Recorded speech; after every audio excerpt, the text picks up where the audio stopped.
এই ভাই করে টেহা দি জান না, সকাল থেকে কিচ্ছু খাই নাই। ফকিরের জালে তো মনে দেখতে ভাঙতে তো টেকা হবে।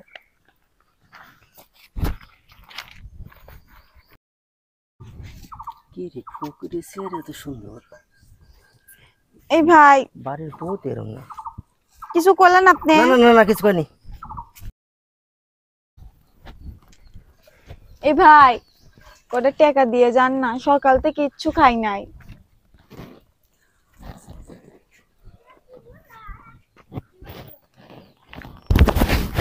এ ভাইয়া, এই যে আপনার মনে হয় চেন পড়ে গেছে টাকা দেওয়ার সময়। ও হয়, এটা তো আমারই টাকা দেওয়ার সময় মনে হয় পড়ে গেছে। আচ্ছা ঠিক আছে, ধন্যবাদ।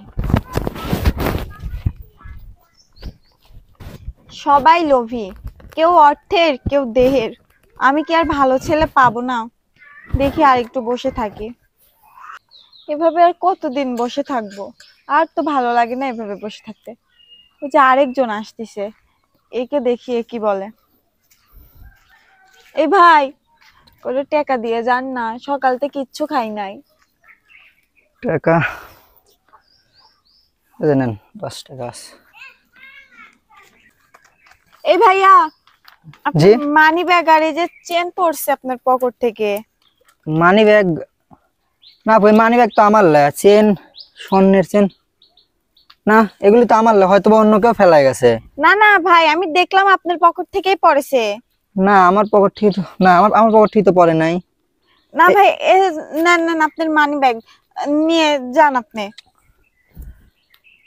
না ভাই, এগুলি আমার লাই, হয়তো বা অন্য কেউ ফেলে গেছে। আপনি রাখি দেন, যদি কেউ আসে দিয়ে দেন, যার হয় সে আসবে। না রে ভাই, এটা আপনারই, কারণ আমি এই জায়গায় মেলাক্ষণ ধরে বসে রয়েছি, কত লোক যাচ্ছে, কারণ না আপনার পকেট থেকেই পড়েছে।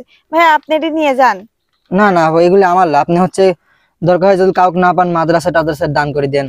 আরে না রে ভাই, এটা আপনি অস্বীকার করতেছেন কিসের জন্য? নিজের জিনিস নিতে নিয়ে যান তো ভাই, যান নিয়ে না যান। না, আমি এরকম কাজ করতে পারবো না। আমার লাই তো এগুলো না, আমি মানুষের জিনিস নেবো কেন? হ্যাঁ, কিন্তু আমি তো দেখলাম আপনার পকেট থেকেই পড়লে, আর আমি এগুলি নিয়ে কি করবো? আপনি তো আপনি নিয়ে যান, নিয়ে যান তো ভাই। আরে এগুলি আমার না, আমি নিয়ে যাবো কেন? আরে রাখেন তো, আপনি রাখেন। ভাই এটা আপনার জিনিস, আপনি নিয়ে যান তো, আমি নিজের চোখে দেখলাম আপনার পকেট থেকে পড়েছে। আরে আমি তো বলতেছি এগুলো না আমার না, আপনি রাখেন তো। আমি এক জায়গায় যাচ্ছি, রাখেন আপনি, রাখি দেন। এই ভাই দাঁড়ান। হ্যাঁ বলেন, কি বলবেন? আসলে ভাইয়া, আপনাকে পুরো ঘটনাটা বলি। এতক্ষণ যে আমি ভিক্ষা করলাম, আসলে আমি ভিক্ষুক না। কি বলেন ভিক্ষুক না মানে?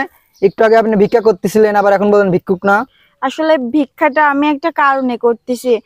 আমাদের অনেক বড় একটা কোম্পানি আছে, কিন্তু আমি সেই কোম্পানিতে এমন একটা লোক চাই যে আমার খুব বিশ্বস্ত হবে, যাকে আমি বিশ্বাস করতে পারবো। এই জন্য আমি অনেক দিন ধরে ভিক্ষুক সেজে রাস্তাঘাটে বসে থাকতেছি, কিন্তু কাউকেই পাচ্ছি না। এই যে আপনি আসার আগেও দুইটা মানুষ গিয়েছে, কিন্তু তারাও বিশ্বস্ত না। তাদেরকে আমি এই যে আপনার মতো আমি চেন ফেলায় রাখছি, সে নিয়ে চলে গেছে। আর একজন তো আমার উপর লোভ করতেছে। আমি বুঝতে পারছি তারা ভালো না, কিন্তু ভাইয়া আমি আপনার উপর পুরোপুরি বিশ্বাসী। কিন্তু দেখেন, আমি আপনাকে চেন তারপরে ওয়ালেটটা দিলাম, আপনি এটা নিলেন না। আপনি যদি চান ভাই, আমি আপনাকে চাকরিটা দিতে পারবো। আসলে আপনি কি বলতেছেন আমি কিছুই বুঝতেছেন না। আপনি একটু আগেও ভিক্ষা করলেন, আর আপনি এখন বলতেছেন আপনি একটা কোম্পানির মালিক। আমার কিছুই বিশ্বাস হচ্ছে না। আচ্ছা ঠিক আছে, আপনাকে বিশ্বাস করতে হবে না। আপনি আমার সাথে আমাদের বাড়িতে চলেন, তাহলেই সব বুঝতে পারবেন। দেখেন, আমি এইভাবে তো যেতে পারবো না। আপনি কথা কিছুই বুঝতেছেন না। আপনি এসব কি বলতেছেন? একটু আগে ভিক্ষা করলেন। হ্যাঁ, সমস্যা নেই ভাই, আপনি আমাদের বাড়ির গেট পর্যন্ত গেলেই বুঝতে পারবেন আমি কোন পরিবারের মেয়ে। চলেন ভাইয়া। আচ্ছা ঠিক আছে। আসুন।